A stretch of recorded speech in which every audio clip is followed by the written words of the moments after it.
Today, I will tell you about a murder case that happened in the UK. This is a murder case that took place in the UK. It is not only one of the most bizarre cases in British history, but also because the victim's cause of death was extremely puzzling, a puzzling cause of death, and various contradictory pieces of evidence made it one of the most famous cases in the world. It has even been joked about online as the Even Conan Can't Solve It series. Hello, everyone. Welcome to the Himalaya Investigation Bureau. I am Himalaya. Let's dive into today's case together. Gareth Williams was born in 1978 on Anglesey Island in Wales. From a young age, he showed amazing talent in mathematics.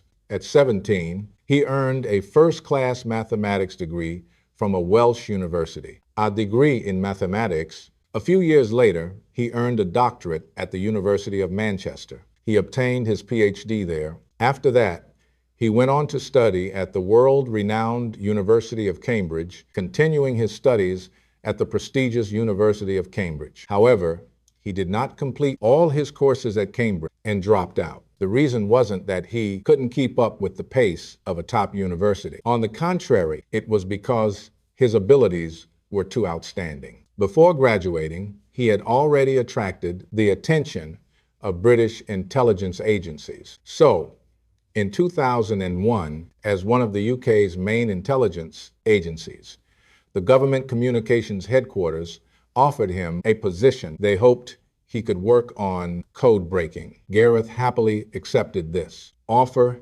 and truly lived up to everyone's expectations. As a core member of the team, he fully utilized his mathematical talent in his work. In 2009, he even helped the team win the highest international award for code breaking. But like many geniuses, although Gareth performed excellently at work, his personality was extremely introverted and shy. He was not good at socializing. Fortunately, this didn't affect his work, right? Over the next 10 years, Gareth's reputation in the industry grew by the day, eventually catching the attention of MI6, the well-known secret intelligence service. This is the UK's most famous and highest level intelligence agency. So MI6 sent Gareth a job offer, hoping he would join the world's most renowned intelligence agency. Gareth valued this opportunity highly because he had admired top spies like James Bond since childhood. If he could join MI6, it was like fulfilling a long-held dream of his. This was also the highest recognition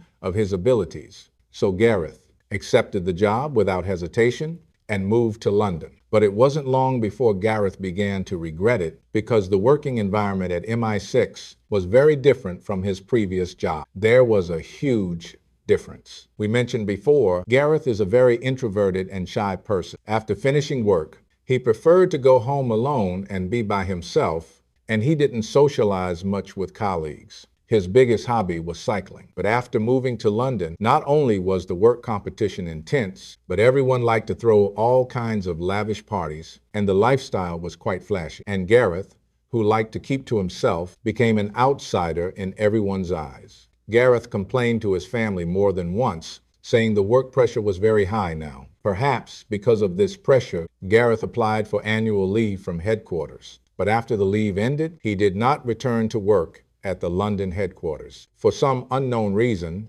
MI6 had no investigations or records regarding this situation. This is very strange, isn't it? Even for ordinary people, if you don't come back to work after vacation, you can bet the boss will look for you, and that makes perfect sense, especially since this is the UK's highest national-level secret intelligence agency. An employee suddenly disappears, and no one shows any concern. That's very unusual. It wasn't until Gareth's sister found she couldn't contact him for several days that she reported it to the police. Only then did everyone realize that Gareth hadn't shown up for work for several days. So, on the 23rd of August, the police arrived at Gareth's rented apartment to investigate. They knocked on the door, but got no response, so the police got the apartment key from the landlord and opened the door.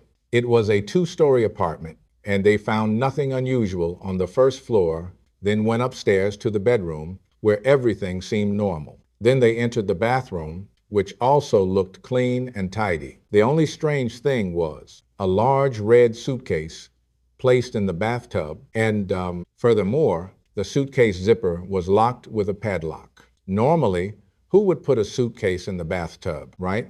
So the police found a way to open the suitcase. Inside the bag was none other than Gareth's already decomposed body, and the key to the padlock was placed right under the body. Everyone can think about this. If you were the investigating officer, what would you think? This is clearly a murder case, right? But let's not jump to conclusions. Would anyone use such a strange method to deal with a suicide? Even if Gareth crawled into the luggage bag himself, then how did he manage to lock the bag from the outside? The police initially started the investigation from a murder perspective. They launched a formal inquiry. We won't go into the specific details, but let's just discuss the investigation results. First, no fingerprints were found on or inside the bathtub edges, nor on the zipper pull or luggage straps. No fingerprints were obtained. Likewise, no fingerprints were found on the padlock or key, which further confirmed that Gareth was murdered. To be more precise, there had to be a second person present at the time of his death. Because if it was suicide, there would be no reason nor possibility to erase fingerprint traces. Think about it. He would have to first climb into the bathtub, then squeeze himself into a very small luggage bag, zip it up from the inside, and lock the padlock. This series of complex actions is almost impossible to complete, and to do so without leaving any fingerprints is nearly impossible. So the fingerprints were most likely wiped off from outside after Gareth got into the luggage bag. Some have suggested he might have worn gloves, but there was no evidence of that at the scene. Gareth's iPhone was found on a nearby table. The system had been restored to factory settings. Investigation revealed the reset date was the 15th of August, which was also the last date. He was captured on apartment surveillance. Later, this was used as an important basis for determining the date of death. As for the cause of death, according to the coroner's examination, there were no wounds on Gareth's body, nor signs of struggle. Toxicology reports showed no poisoning or alcohol consumption before death. But due to severe decomposition, the exact cause of death could not be determined. However, it is speculated that he most likely died from suffocation due to lack of oxygen. In other words, he must have been alive when he entered the luggage bag. Speaking of the decomposed body, there is another suspicious point. It was August at the time, the hottest time of the year, but the thermostat indoors was set to the highest temperature. This accelerated the decomposition of the body. After this bizarre murder case was made public, it attracted widespread social attention. Here are some common speculations. Some say it was done by the Russian mafia because Gareth had previously been involved in investigating their money laundering activities. This was related to the mafia's money laundering investigation. This theory has some merit because, judging from the method of the crime, it was very professional and clean, leaving no evidence behind. Clearly, the work of organized professional criminals. But it's important to note that Gareth, as an employee of the UK's top intelligence agency, had very strict security measures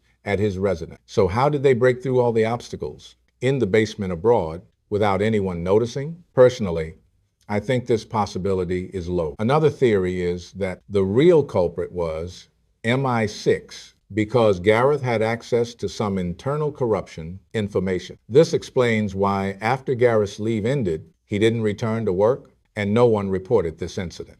In fact, an unnamed former MI6 agent told CNN in an interview that before the police found Gareth's body, they had already sent someone to erase all fingerprints and data. All fingerprints and information were erased, including restoring the phone to factory setting. This is currently the most plausible theory, in my opinion. This theory can perfectly explain all the doubts in the case. The last theory is also the most controversial one, is that Gareth died by suicide. Investigations into Gareth's computer revealed that he frequently visited bondage-related websites, and previously he had once tied himself to the bed, unable to free himself, eventually calling the landlord for help, who rescued him. Regarding this possibility, the investigators conducted on-site experiments Two investigators attempted over 400 experiments. They tried to fit themselves inside the suitcase, then lock it from the outside, but all attempts failed. However, supporters of this theory also have explanations. First, Gareth loved cycling and was very fit. His physique was very strong, so he could more easily squeeze into the suitcase, and with his high intelligence, perhaps he used a method that remains unknown today and locked the padlock from the inside. In the end, after a very long investigation, including forensic experts insisting that when Gareth died, there was a second person present, the police ultimately classified Gareth's death as an accident. The implication is Gareth accidentally killed himself while playing a bondage game, but this completely fails to explain how Gareth managed to squeeze into the suitcase and lock it while ill, and the mystery of the missing fingerprints. Understandably, the entire society, including Gareth's family, could not accept this conclusion. But the police have closed the case unless strong evidence emerges. Otherwise, the truth may be buried forever. Along with Gareth's passing, I wonder, smart viewers watching, what are your thoughts on this strange case? Feel free to leave your opinions in the comments. See you in the next video.